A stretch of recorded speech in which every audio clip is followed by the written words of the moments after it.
అంటే రిజర్వేషన్లు అంటే రాజ్యాంగం ప్రకారం ఎస్సీ ఎస్టీ బీసీలకు కల్పించిన అవకాశాలు అంతే కదా.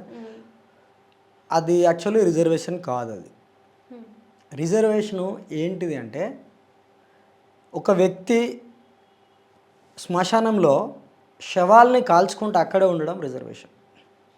రిజర్వేషన్ అంటే ఒక వ్యక్తి చెప్పులు కుట్టుకుంటూ మాత్రమే బతకాలనేది రిజర్వేషన్.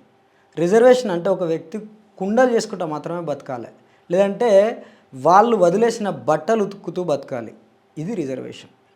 రిజర్వేషన్ అనేది డాక్టర్ అంబేద్కర్ తీసుకురాలేదు. రిజర్వేషన్ అనేది ఈ మనువాద వ్యవస్థ 2000 ఏళ్ల క్రితం తీసుకొచ్చింది.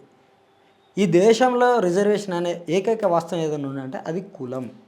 ఈ కులం అనే రిజర్వేషన్, ఈ కులం అనే రోగానికి బాబాసాహెబ్ అంబేద్కర్ తీసుకొచ్చింది ఏంటంటే ఒక చిన్న పెయిన్ కిల్లర్ మాత్రమే. ఇది మొదటగా సాహు మహారాజ్ గారు ఈ పెయిన్ కిల్లర్ని ప్రవేశపెట్టారు. దాని తర్వాత బాబాసాహెబ్ అంబేద్కర్ గారు తీసుకొచ్చారు.